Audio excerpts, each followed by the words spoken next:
You may have seen my video about why I have 41 credit cards, although now it's actually 42 because I now got my Hilton Honors card. However, that does not mean I use 40 plus credit cards on a regular basis. In fact, I think you'll actually be quite surprised to learn how many I regularly use in my everyday life, and that is what this video shall expose. Hey everyone, it's Mark. I'm here to help you put more money in your pocket through credit cards and smart financial habits. If that sounds good to you, do me a quick favor and click on the like and subscribe button down below. Also, check out the links down below in the description area to get some more cash back when you shop online through RAKUTEN, to sign up for MAXREWARDS, which is a great app to manage multiple credit cards and the rewards all in one place, and to view my all new site with some great credit card offers that I've now organized into different categories to help you find the cards that you like best. Now, as we unpack all the juicy content of today's video, I want to make it very clear what my default strategy actually means, and that is simply when I'm not working on a sign-up bonus or retention offer or anything like that. Because once you get a new card, you typically have to spend a certain amount of money within a given time frame to be able to earn that upfront bonus of X amount of points, miles, or cash back. So when I'm working on an offer like that, then I typically put as much of my monthly spend on that new card as possible until that spend requirement has been satisfied. Which is to say, when I'm not laser focused on a specific limited time offer or distracted by something else, then what are the main cards that I use most frequently for the majority of my spend, travels, etc. So let the fun begin. All right, so for those of you who are not yet aware of what my default strategy is, it is cash back with travel on the side. So what I mean by that is, in my day-to-day life, I like cash back to either cover expenses, invest in the markets, whatever I want, because cash is the most flexible by far. And then when it comes to traveling, whenever I decide to go somewhere, I like to use points or miles or certificates or some other rewards, because I can often get more value for points than cash back could ever give me. So with that context now in mind, I want to take you through my overall strategy and what the breakdown is of what really cashback plus travel on the side means. And there are four main buckets or categories, if you will. The first of which is what I call the core, and it consists of 4 cards all by American Express, which I have with me right here. Let's cover these individually right now. Starting with the Schwab Platinum card, I use this one for 5 points per dollar on flights. Now that equals 5.5% return if I were to put it in cashback terms. I'll explain that in just a second here. Next is for airport lounge access, and the Platinum card, whether it's Schwab or any other version of it, gives you the most comprehensive airport lounge access of any card on the market right now. We're talking Centurion lounges, Delta Sky Clubs, Priority Pass. We've got airspace lounges. Overall, it's called the Lounge Collection by American Express, so there are a lot of great options here, and this card can get me in pretty much any lounge that I want to access worldwide. And then lastly, we have redeem points for cash back at 1.1 cents each. Normally, when you redeem Amex membership awards points for cash back, you get 0.6 cents per point. So 10,000 points would become $60. Not very good. But in my situation with the Schwab version, those same 10,000 points are worth $110. Basically how it works is you log into your Amex account, and the Schwab version unlocks a special feature called Invest with Rewards. And then you go through the prompts to say how many points you want to redeem, and you take them and turn them into cash back into your Charles Schwab brokerage account. And from there, you can either invest into the markets or move them out to another external checking or savings account, whatever you want from there. So it's because of the Schwab Platinum card that this entire core setup works for me. If that card did not exist, or if I didn't have it, then I would most likely not be running this setup. I'd rather use other cashback cards instead. Moving on to the Amex Gold card now, I have it for 4 points per dollar at supermarkets within the United States, that is, up to $25,000 spent per year. I spend less than that, so that cap doesn't affect me. And then 4 points per dollar on dining. Now, because I cash out all my points across all my cards through the Schwab Platinum card most of the time, I'm therefore able to take advantage of the 1.1 cent per point value for all of these multipliers. That's how the Schwab Platinum card earned 5.5% equivalent cash back, and that's how the Gold card earns the equivalent of 4.4% in both of those two rewards categories. I then have the Amex Green card to earn triple points on travel. That is mostly non-chain hotels, car rentals, maybe a few other miscellaneous things too. It is a very broad category. It does cover airlines and other stuff too, like cruises, but I'm again showing you just the things that I personally use it most often for. Then we also have triple points on transit. That's for tolls, parking, and ride shares most of the time. The cashback equivalent for those triple point categories is 3.3% cash back. Lastly, we have the Amex Blue Business Plus that earns double points on everything all the time with no categories to worry about, but up to $50,000 of spend per year. I don't spend that much on this card, so that cap again does not affect me. Basically, that's equal to 2.2% cash back on all other purchases that don't fall into a specific category on any of the other cards here on the screen. And by the way, since we're dealing with a lot of cards in today's video, I want to mention that a great way to manage multiple cards, rewards, credit scores, benefits, and a whole lot more in a single dashboard in a single place is the MAXREWARDS app. It also allows you to track your purchases across all cards and helps you identify which card to use to earn the most rewards. And if you sign up for MAXREWARDS Gold, it automatically activates your card-linked offers, quarterly spend categories, and a whole lot more. You can get your first month free by using the link in the description. Now, of course, these Amex cards as part of the core don't cover every rewards category and may not even get the highest cashback in every single one of those categories. So that's where these additional supplemental cashback cards come into play, which we'll discuss right now. Now let's move into part 2 of my overall setup, which is dedicated to cashback cards, all of which have no annual fee. And here's the rundown of the purpose of each one of these cards. For the Chase Freedom Flex, I use it for the 5% quarterly categories, and same with the Discover It cashback.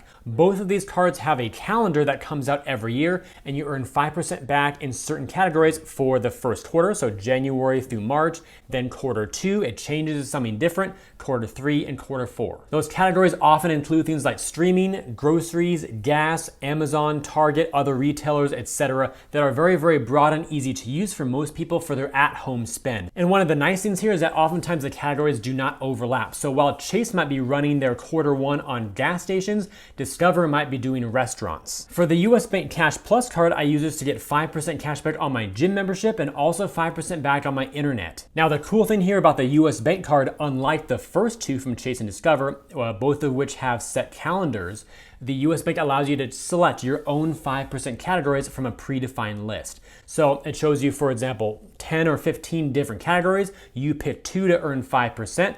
Then you also pick 1 or 2 that earn 2%, and then 1% on everything else. So I love to use this card to guarantee that I choose a category that Discover and Chase don't have at the moment. And you can also change your categories every quarter of the year as well. The Citi Custom Cash card also has some great flexibility as well. This one earns 5% back in the category where you spend the most each billing cycle. For me, I can choose live entertainment, for example, or gas stations, or like the other 10 that they have on their list.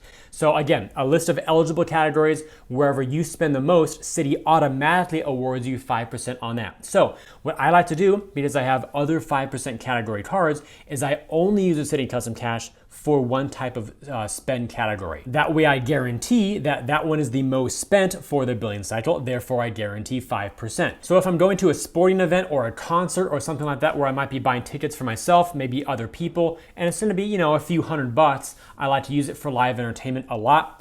If there's no concerts that I'm going to at the moment, then I might use it for gas stations. Next up is another card from Citi. It's called the Double Cash card, and it earns 2% back on all of your purchases. And I use this for non-American Express purchases because remember, I use my Blue Business Plus most of the time to earn double Amex points, which equals 2.2% cash back. So during the circumstances where I cannot use an American Express card, I'll then pull out my Citi Double Cash card to at least earn 2% back, specifically on purchases that don't fall into a higher rewards category, 3, 4, 5% on another card that I already have. Now I may be replacing this with the SOFI credit card in the near future. Of course, if I decide to do so, I will let you all know on the channel because you'll probably see some sort of watch me apply video or review or something like that. Card number 6 here is the PNC Cash Rewards card. And this one gets 4% back at gas stations year round. You don't have to activate it. It's not a special category. It's a set deal. So whenever I'm not using the custom cash from Citi, for gas,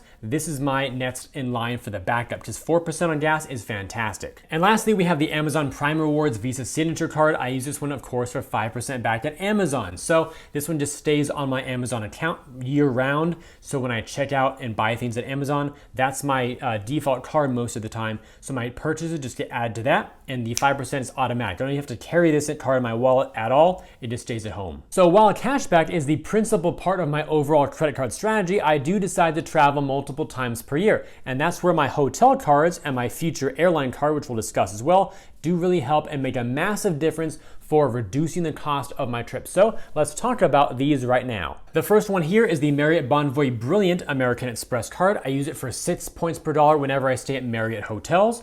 Also the Free Night Award every single year, worth up to 50,000 points, and also for earning Elite Night credits. It awards you up to 15 per year. Now those are not free nights in hotels, rather they act as if I stayed 15 nights additionally per year to help me achieve higher levels of status. And with status comes other benefits like room upgrades, breakfast benefits, late checkout, stuff like that. So it's a really high benefit there for me. Number 2 is the Ritz-Carlton credit card. I use that one for the Free Night Award as well, also worth up to 50,000 points. Third is the Marriott Bonvoy Premier Plus Business, no longer available to new applicants, is an older legacy discontinued card. It's got a Free Night Award though, worth up to 35,000 points, so I like that a lot. And lastly, here on the top row, the Marriott Bonvoy Business card, still available on American Express's site. This has a Free Night Award up to 35,000 points and also 15 Elite Night credits. So combining those with the Bonvoy Brilliant, that's 30 Elite Night credits per year. All 4 of those Marriott cards issue 15 Elite Night credits, but within the Bonvoy program, you can only earn a maximum of 30 per year through credit cards. So that's why I've got just the 2 of those mentioning that benefit. Moving down to the Hilton Honors Business card, I use that whenever I stay at Hilton hotels to earn 12 points per dollar. Also a Free Night Award when you spend 15,000 per year on the card, and automatic Gold Elite status, which in my view is the sweet spot of Hilton's program. Then in the middle, we have the World of Hyatt credit card, which I use when I spend cash at Hyatt hotels to earn 4 points per dollar. Also a Free Night Award worth up to 15,000 World of Hyatt points. Lastly, we have the Wyndham Rewards Earner Business card, which I use for 8 points per dollar at Wyndham hotels. Also the anniversary bonus of 15,000 points per year, which basically acts like a free night, or I can use it to help me combine with other points for even a higher tier free night, which is great. And the final bullet point, Diamond Elite status, which is great for, of course, room upgrades, early/late checkout, welcome amenities, and more. And for my airline cards, I only have one. It's right here. It's even got a blue border, which is kind of cool, I suppose. But let's talk about and why I only have one to begin with. It's called the Citi Business Advantage Platinum Select World Elite MasterCard, and I use this for the preferred boarding benefit. That way I can settle into my seat sooner, just relax, and also guarantee myself access to overhead bin space, so I never have to worry about that, which is awesome. A free check bag on my domestic itineraries, both ways. 25% off in-flight Wi-Fi, major benefit. I'm usually traveling connected. 25% off in-flight food and beverage. When I have my afternoon flights, I'll oftentimes buy a chicken wrap or something for lunch on the plane, so that discount is quite nice. And also to earn credits toward elite status. This card now issues 1 loyalty point per $1 spent. And currently that's the only airline card that I have and need at the moment, because the main 3 airlines that I fly are of course American, hence this card, Southwest, and Frontier, both of which I have elite status. So I'm an A-list member in Southwest program, and also the Elite 100K in Frontier's program due to a status match that I did a while back. So once you have elite status with a certain airline, then you really don't need the credit cards as much unless you want to earn miles or points for some other purpose, because the benefits that you get with those cards usually come with elite status. And I now officially present you with my overall default credit card strategy. So this serves as the overall summary view of everything that we covered earlier in this video, starting with the core there from American Express, my 4 main cards on the left side of the screen. Then that goes into the cashback cards. I have 7 different ones there that cover the gaps where Amex does not have any rewards category, or that may earn a higher rewards multiplier than American Express does for a certain time of the year, like with those quarterly categories earning 5%. Then when I decide to travel somewhere, I have my hotel card. So there are 7 different ones here across 4 different programs.